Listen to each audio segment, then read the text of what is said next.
Assalamualaikum warahmatullahi wabarakatuh.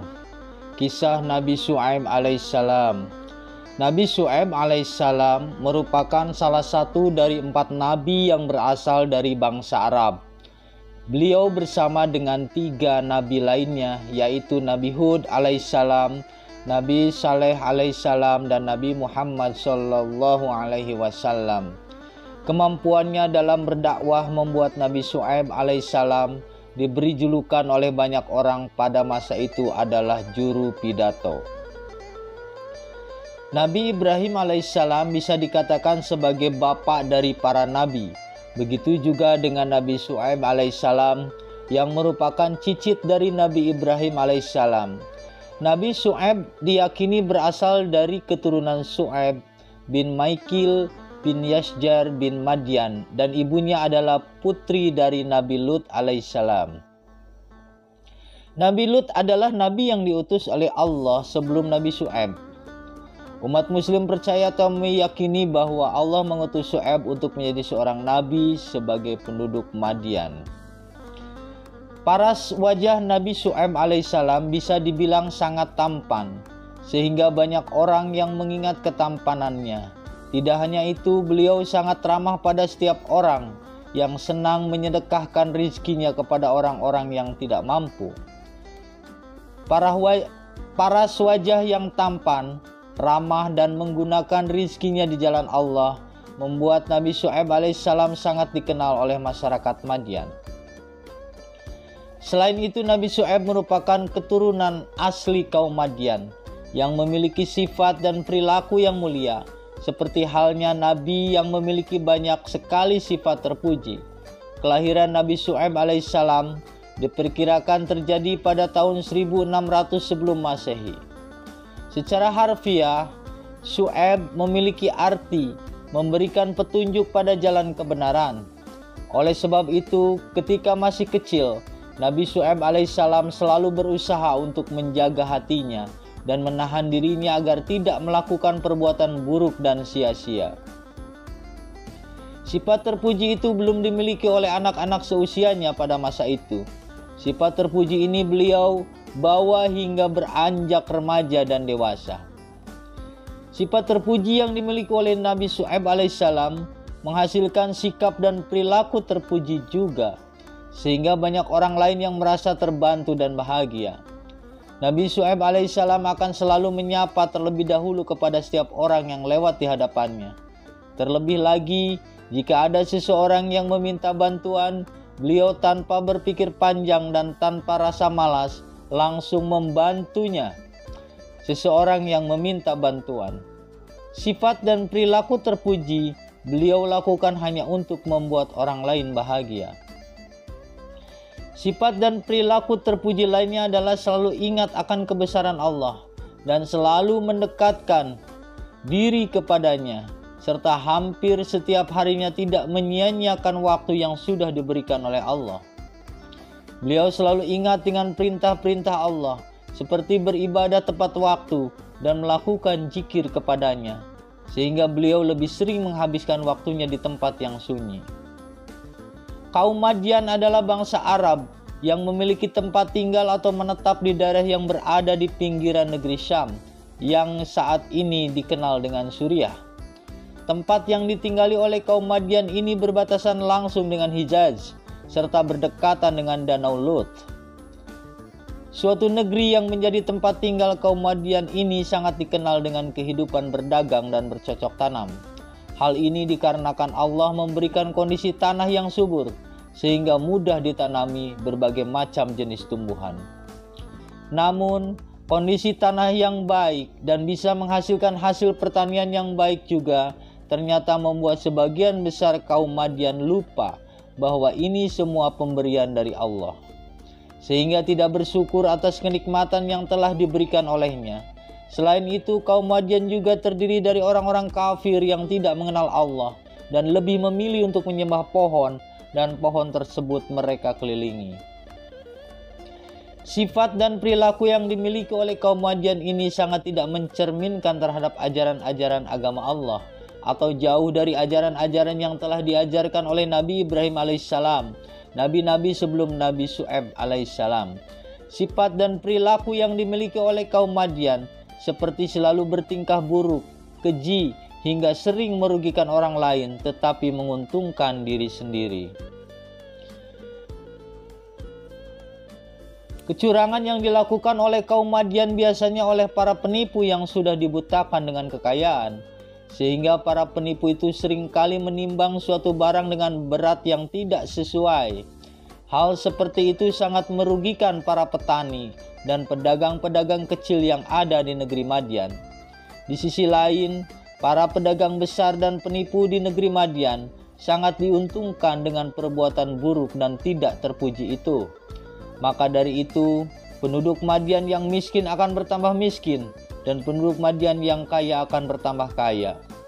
Mereka yang melakukan kecurangan ketika menimbang suatu barang, maka timbangannya akan diganjal dengan batu, sehingga pembeli merasa bahwa berat barang yang dibeli sudah sesuai.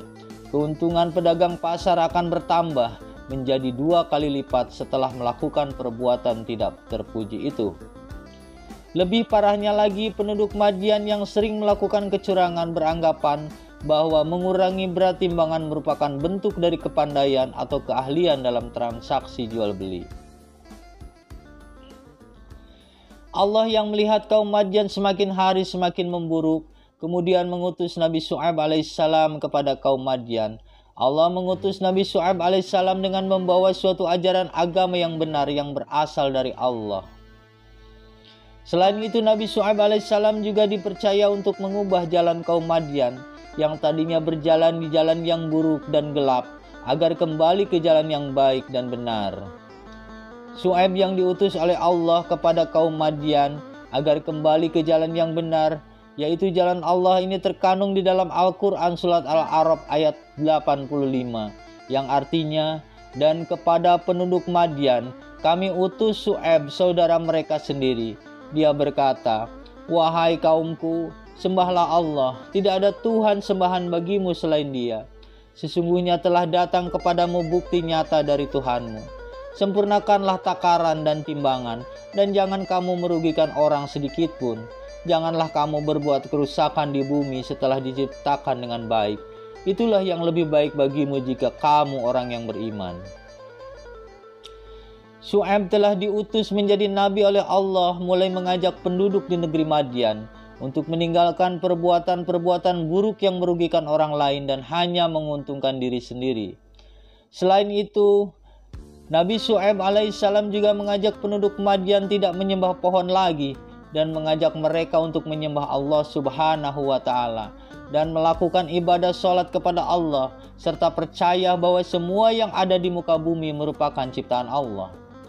Namun penduduk Madian tetap berpegang teguh terhadap kepercayaannya dan tidak ingin meninggalkan sesuatu yang disembah sejak lama.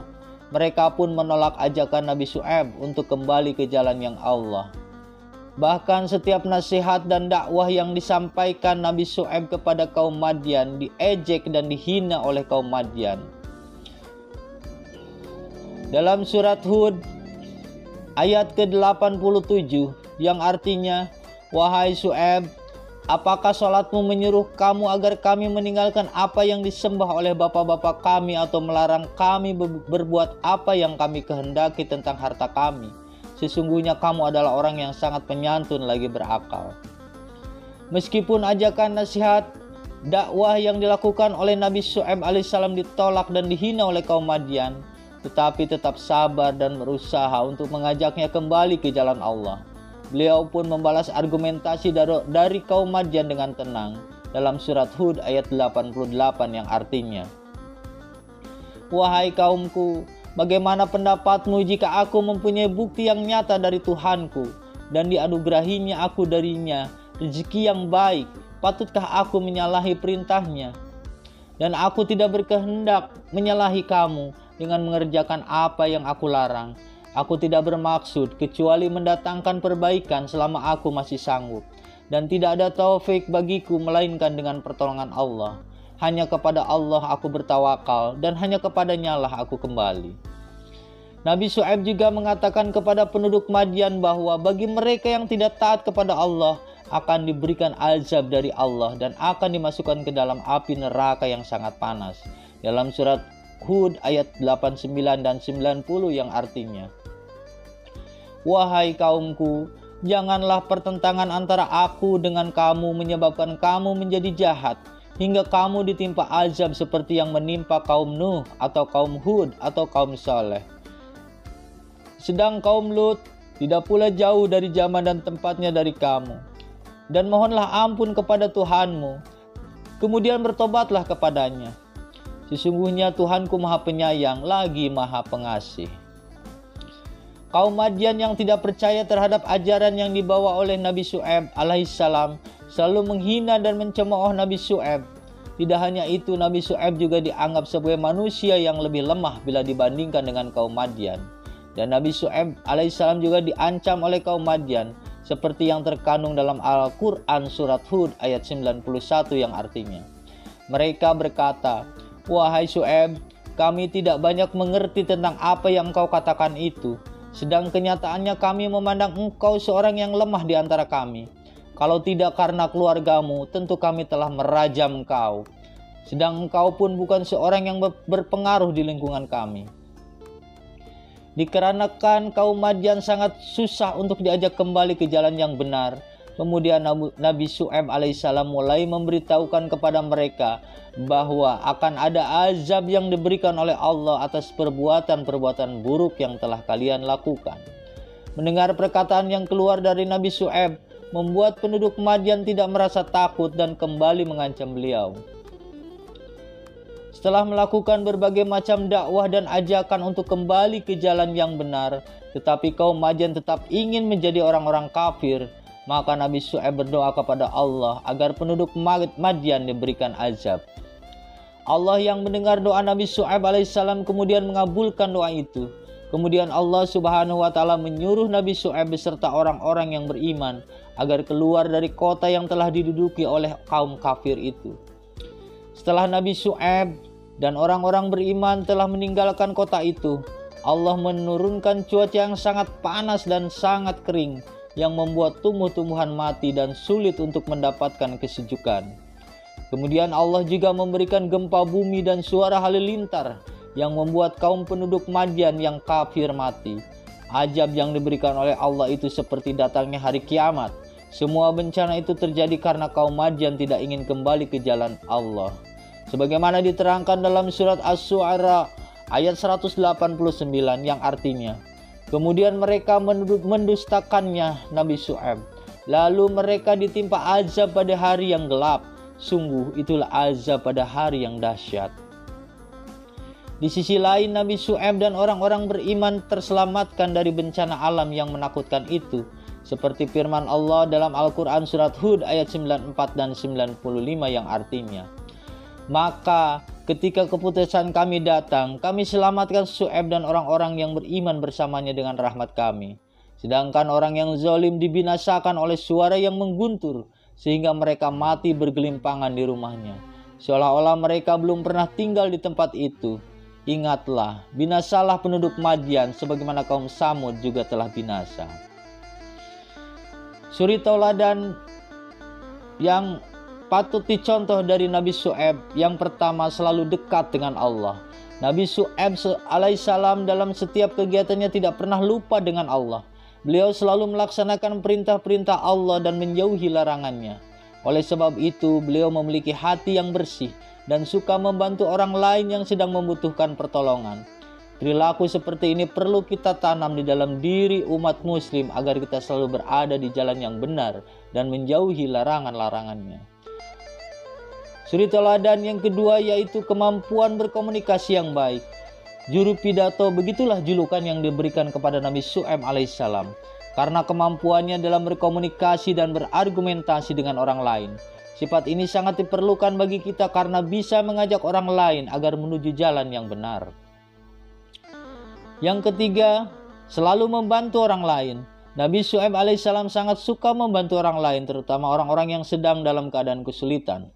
Membantu orang lain merupakan suatu hal yang sangat baik, bahkan harus dilakukan. Dengan membantu orang lain, maka orang yang dibantu akan senang, dan kita yang membantu akan mendapatkan pahala. Selain itu, membantu orang lain bisa mempererat tali silaturahmi.